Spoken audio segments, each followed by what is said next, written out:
finally a reason to watch Star Wars? Well, I think we know what the problem is, don't we?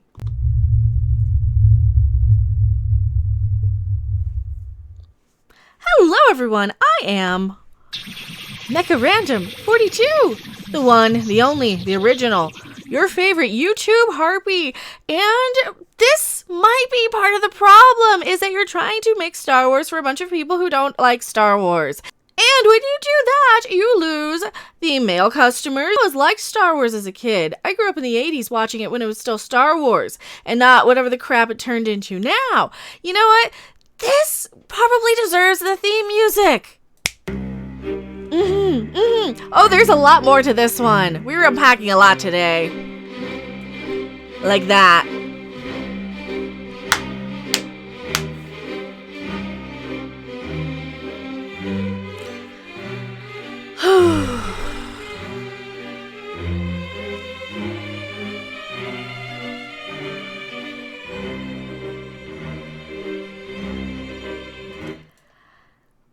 We've already talked quite a bit about Leslye Headland coming into Star Wars. There's a few things that I do want to respond to, and a lot of it is just theory. This is all my own theories based on being a little bit, I don't know, smarter than a lot of people. Sometimes. There's a lot to unpack in this, and a lot of it is just theorizing, double-checking with sources, double-checking with instinct, double-checking with a lot of smart people that I really, really trust and respect, and to really confirm a lot of the stuff that I've been seeing and I've been dealing with.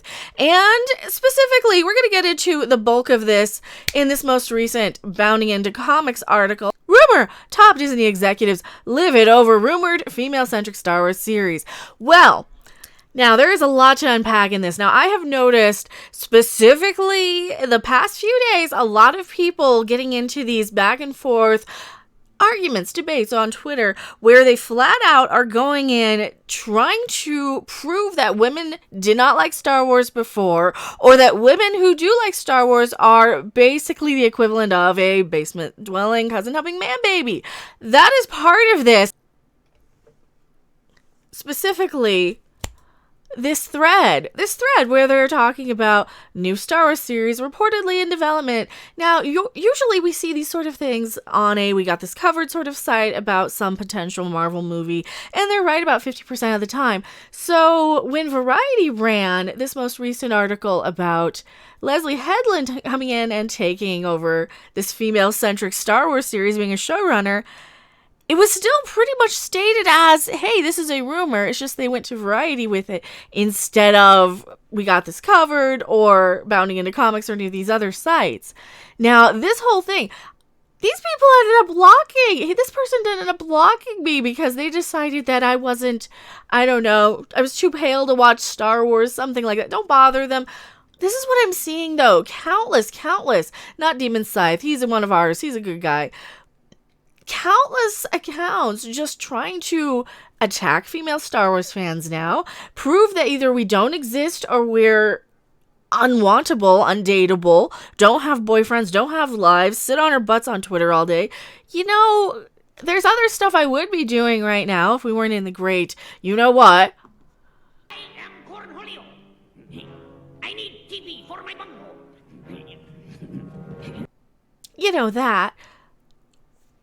But instead, they want to make us all look bad when we do come out of the woodwork and say, yes, we exist. Female fans always liked Star Wars, and you know what's off-putting is being told that we need a new female-centric series because finally there's a reason to watch Star Wars. Like this article claims, because what, it was never watchable before?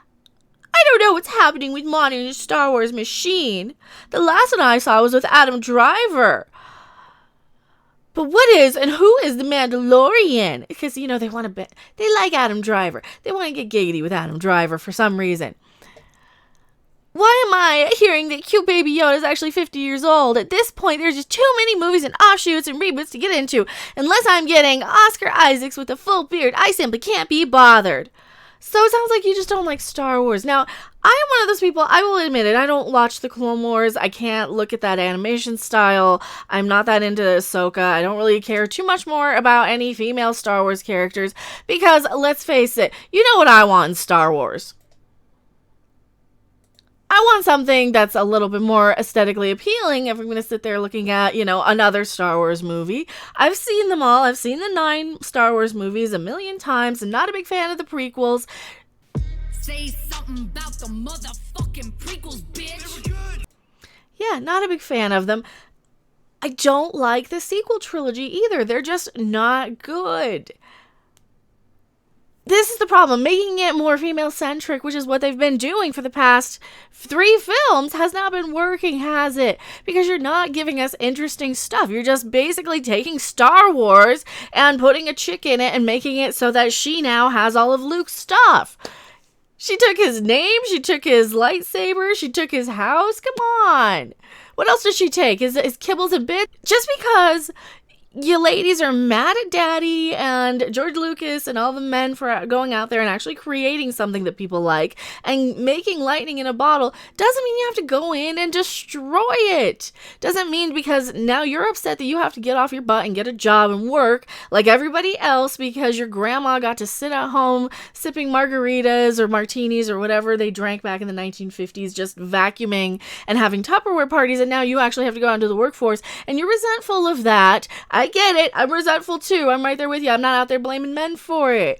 No, I'm not. I'm not out there going and taking their stuff. I'm doing my own thing. I'm calling out the BS when I see it. And I'm tired of this. Oh God, they're talking about Ghostbusters, aren't they? It all comes back to Ghostbusters 2016. What is it with Ghostbusters 2016? The movie was bad. The trailer was not funny. And I found myself at Ghostbusters 2016 talking to the screen saying, shut up, shut up, shut up, shut up, shut up, shut up, shut up, shut up. And it was just a bad movie. And why are you quoting it? Anyway, I usually pass on this sort of thing. Female-focused reboots of wildly successful franchises sometimes feel ridiculous. Oh, and the person even admits that they feel ridiculous. There we go. The Headland's an exception. She created that show with Russian Doll that I didn't watch. I don't care. It doesn't look good. It's not my type of thing. I don't care about it. It's a brilliant series. Yeah, and you know what? The biggest behind-the-scenes issue with this woman, whatever it is that she is so focused on every time she opens her mouth, going out of her way to basically be the voice of the underrepresented people that she needs to keep making sure are oppressed so she can be there to raise them up because white savior much. And you know what people really, really hate? They hate it when women do that. They hate being represented by a bunch of rich white women. Sorry. Hate to break it to you. Really do hate to break it to you. I should pull up that tweet. And of course, one of my viewers responded with, what I see. Meet Karen. Drop the taco. Get in the car. Karen feels the need to speak for people because she feels that they don't have the ways and means to speak for themselves. And some people do, and some people are offended when a bunch of little Karens go out and talk for them on their behalf. The Colored People Segregation Chamber, the comic reads, well, this sure is great to have our own space, safe space away from all those authoritarian fucking, white people. Am I right, my fellow blacks? And they're looking at her like, what the fuck are you doing?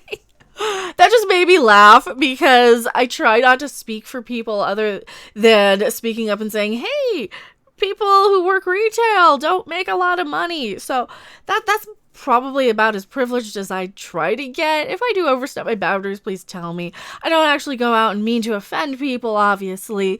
But at the same time, I don't want to be out here Karening the place up, being, the sole voice of not working with a bunch of white dudes. Because, let's face it, we're not tired of this clip yet, are we? I do not need a 40-year-old white dude to tell me what didn't work for him about a wrinkle in. Yeah, because of course, white man and bad is the problem. They're blah, blah, blah. We got it. You don't like white men. Fine. We get it that in Hollywood, you do have a bunch of rich executives running the show. We get it.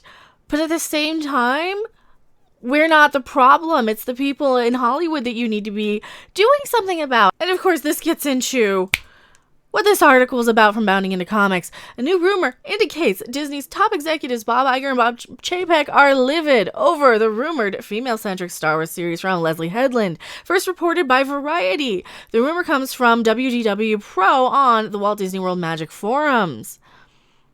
And now this I've heard from multiple places as well. The thing about this is, now, if you watch the Midnight's Edge videos, and I'll definitely link those here. One of them is linked, and Clownfish did a really good video on this too. The newest video from Midnight's Edge is the one you want to watch, not the one that they're linking here, because that goes into a lot more of the theoretical power play of Kathleen Kennedy putting this out there as just a leak of information just so that nobody can shut it down, just as a last little ditch thing to get her little last bit of power in there so that when she's out the door, she won't be blamed for Star Wars going under, and she'll be long gone by then because this series probably won't even go into effect anytime soon. Pretty much the other rumors that we're hearing is that everything is on hold except for the ones we already have, like the Cassian Andor series that nobody cares about, and The Mandalorian, which people actually seem to like, even though I only really like it for little Baby Yoda, because Baby Yoda am adorable. Reporting on the rumors, YouTubers Neon and Geeky Sparkles of Clownfish TV speculate that the information in the Variety report might have come directly from Headland. Neon states, I'm speculating that Headland took it upon herself. See, now I've seen multiple interviews with this woman, Headland, and she seems like the type who would, especially if she's coming from being the personal assistant. This is the other weird part of this. She's the personal assistant of Harvey Weinstein, former personal assistant, of that Harvey that they all got mad at in Hollywood. Not the Wonder Hamster or anything. So her being in that position, especially if you're an assistant, you're the one you're on the phone, you're going out of your way to basically get your foot in the door saying, hey, I represent this. I need this done. And that is the type of thing that somebody might do, is go right directly to the press. Just saying. When Geeky Sparkles questioned that the rumors point to Disney being livid at Lucasfilm instead of Headland, Neon responds, for hiring her, I think she went running to the press, and I'll tell you why. He elaborates, this does not feel like a Disney marketing campaign, and two, Disney is chopping shows right now. Exactly. They're not out there trying to... nobody can produce anything. That's the biggest thing. Nobody can actually produce anything until we can be within 6 feet of each other. First off. Second, nobody knows where the money's coming from right now. Disney is reportedly being just in the hole from all of this because, of course, billions and billions of dollars for these corporate bonuses, but they can't afford to, pay any of their employees. Or this is just my speculation of what I'm seeing. And continues. Now, if you have 2015 brain, and you go out there and you put yourself out there, you put your face out there, and you talk about woman power, you're going to scare the studios into not canceling your show. But Disney, that is in dire straits now, are not going to put up with that shit. I don't know if they're actually going to put up with it right now, but what we did see was some course correction after the whole Reylo Star Wars nightmare. They were trying to course correct. Oh, no, it's just a platonic kiss in the novelization, even though it was clearly not. And, well, you know what? Screw it. We'll pull it up.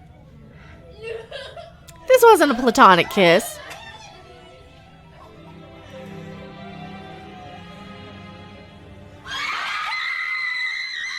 That's not platonic. But also, this is the same audience that ends up, screaming.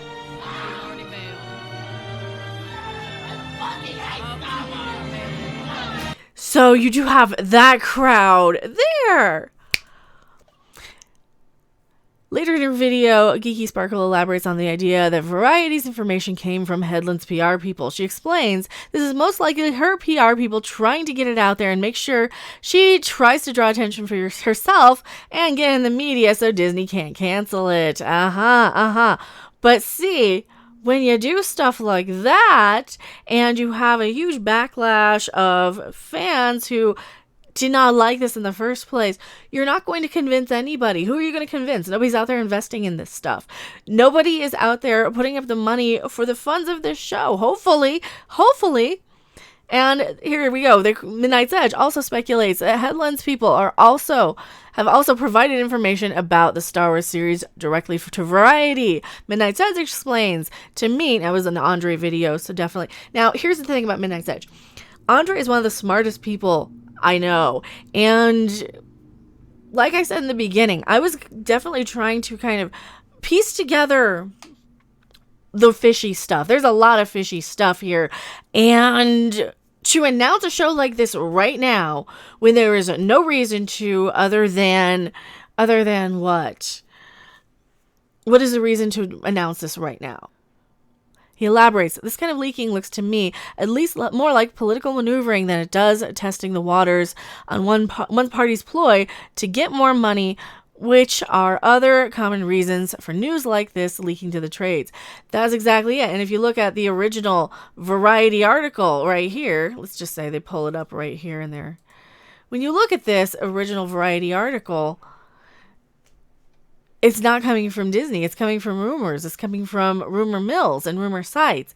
It is treated like it's a legit thing. It is treated like it's legit because it's coming from Variety, but not We Got This Covered.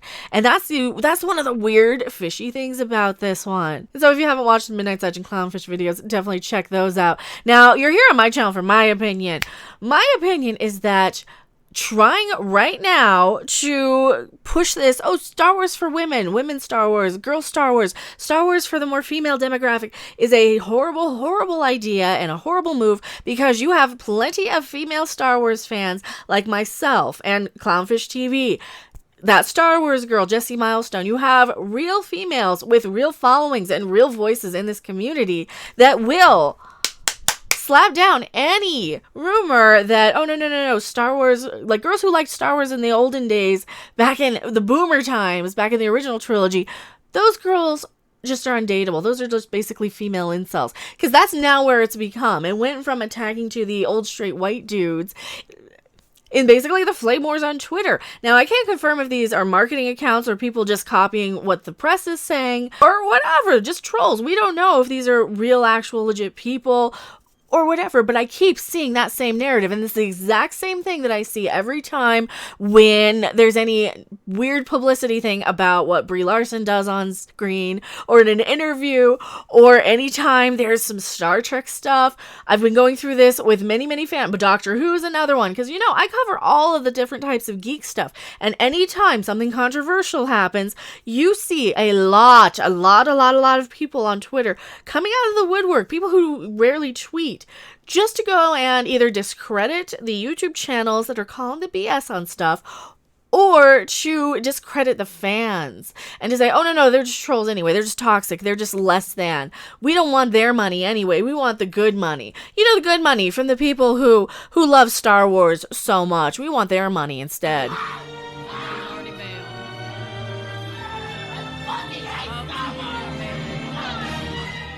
We want their money instead of yours. Instead of the people who skin their knee skating around on Ewok roller skates in the 1980s. We want people who no. We want the new people who are just going to buy a little $10 Funko Pop.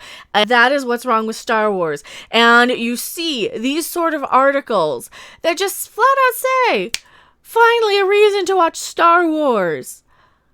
This just means you were not a fan of Star Wars. I gotta see, what do you look like? Senior writer at New York Mags and The Uncut and QZ. Well, she does business stuff. That is who you are. You know what? You wouldn't be a Star Wars fan anyway. You're a Carrie. I can see it all over your Twitter profile picture. That is who you are. You've even got your little cosmopolitans or whatever they are up there. They're not cosmopolitans, but still. She's a Carrie. Of course you're not going to like Star Wars. And of course that is who they think is going to be their fans, because those are the people who can create enough buzz on social media and tweet about it and discredit and create enough flame wars. And you'll have plenty of people simping for Star Wars who do that. And you have plenty of people who could be paid to do that, or plenty of people who think that they're going to gain access by taking an opposing side to whatever side people like me are on, or Geeks and Gamers, or, you know, we're the bad ones because we didn't like Last Jedi. Tell me what you guys think in the comment section below. I am MechaRandom42, and I'll see you guys later. Bye. Thanks for watching. If you liked it, make sure to hit that like button. And if you want to see more, don't forget to subscribe. See you in the next video. Bye!